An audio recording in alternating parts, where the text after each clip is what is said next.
Good morning, I'm Sue Perez, your host of Joy in Our Town. On today's show, we're going to be discussing the gang issue. Being a gang member, what's the problem like here in Orange County?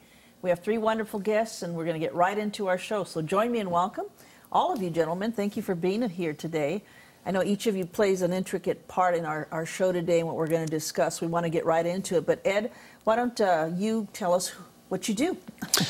Ed Thomas with Christ Our Redeemer Corps Community Development Corporation. That's the nonprofit of our church, Christ Our Redeemer AME Church. Pastor Mark Whitlock, which has been one of the advocates of gang prevention intervention as well as civic engagement and public policy for many, many years out of First AME Church in Los Angeles, California. All right, excellent. Welcome. And Max, you're next. My name is Max Carter. I'm the Executive Director with the Orange County Conservation Corps. And the OCCC is an opportunity for young at-risk adults to get not just paid job training, but also work towards their high school diploma at our on-site charter school. And we have with us today a fine example of what it is to be a Corps member. All right. And Caesar, welcome to the show. Hi, my name is Caesar Lopez. I'm a Corps member at the Orange County Conservation Corp, and I'm working my way up to get my diploma and also get job training as well. Excellent. Well, thank you, all three of you gentlemen, for being here. But let's start off by putting a face and a description, maybe painting a picture of the gang problem in Orange County. Because I think even though we're in the 21st century and we see the news, we read about it, people still think everybody in Orange County hangs around at the beach and just gets a suntan and has a great day and there's no gang problems. Is that true?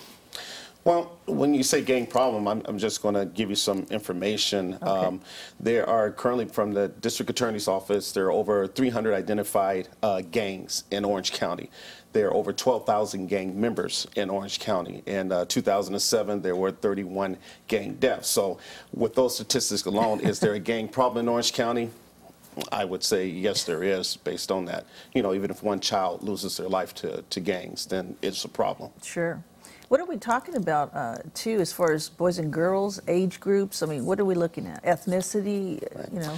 Well, the ethnicity of the gangs majority in Orange County, the highest population of gang members are Hispanic, followed by Asian, and then white gangs. White gangs would be consisting of the Aryan Nation, the white supremacists, those type of gangs as far as juveniles go. And that's mainly what we're talking about, or what I'll be talking about here, are the youth gang members, not the adults. Okay. And are you seeing the same thing in your experience, Matt? Yes, we are. The population of the Corps itself is about 74% Hispanic and about 80% male. Mm-hmm. So that's typically, it mimics the gang population. So before we get into the discussion of the details of the program, maybe Max, you could address this. Outline for us how it came to be a need and how you first launched off on addressing the issue and dealing with it. I'd be happy to. In 1993, Anaheim pulled community leaders together to form something of an anti-gang task force to address this increase in youth violence and gang violence. I think 1991 was a peak year for this kind of violence. And so people came together, and what came out of it was the Orange County Conservation Corps. So we've been around now for almost 17 years, and what we look to do is to recruit young adults who are typically high school dropouts, but also have had that gang involvement, and they make a decision at some point in their lives to say, this is not for me, but I have no job training, I need to work to make money to support myself or my family, and I have to get my high school diploma. Well, with those kinds of barriers, it's going to be very difficult for a young man or a young woman to succeed, or at least be self-sustaining and avoid the gangs. Mm-hmm. And so we offer all of those program elements to these candidates. Did you want to comment on that, Ed? Well, what Max summed it up pretty well. When we talk about the gangs in Orange County and the problem, as he touched upon slightly, was, you know, a person that wants to gather the gang, and what are their alternatives now? We have to do a better job in educating our business partners to give second chances to, because a person has a history 3, 4, 5 years ago, and now they have a record. You know, if we don't have a way for them to be able to have have a life-earning wage and become productive members, then we are failing our societies ourselves by now allowing them to become productive members of the society once again. Mm-hmm. So obviously prevention is the ideal, but you're at a place and actually function as people that take people that have already been in gangs. Intervention. Yeah, intervention Yes. and that type of thing. So let's talk about a day in the life of a gang member so that we can kind of paint the scene and talk about afterward the consequences of that life. So what is a day in the life of a gang member? Well, I don't know. That might be a good question for Caesar. How about Caesar? Yeah. Life, it's... How old were you when you first got When I was in a gang, when I joined the gang, I was about 15, 14 years old. I was in middle school. I followed the wrong crowd, followed the cool kids, so I thought. And it was just... What were these cool kids doing that They were just... intrigued you? They were all just doing, you know, what every teenager would not do.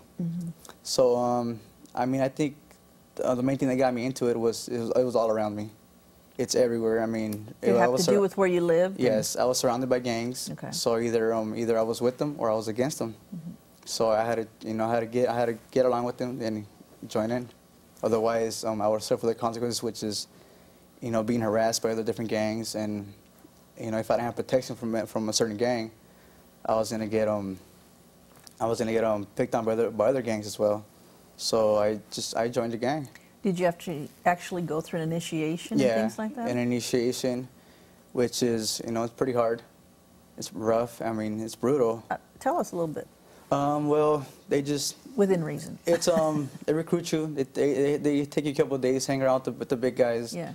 And once they see your true colors, if you're up to it, they take you in. They beat you up for a couple seconds, and they after that you're part of a gang. You're with them as far as, and they follow you. They follow you wherever you go after that.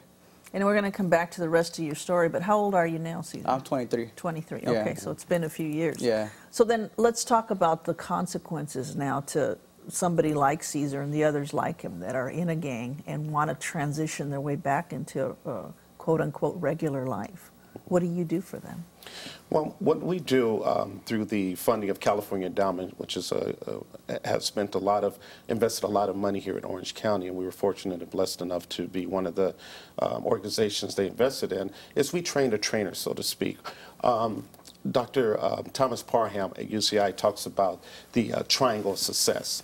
The triangle has different parts, which is our society, which is what we need, which is our government and our police, which is one side of the triangle. Then we have our community side, which is our churches, our nonprofits, and the educational side. It takes all three pieces of those to make a successful and productive society.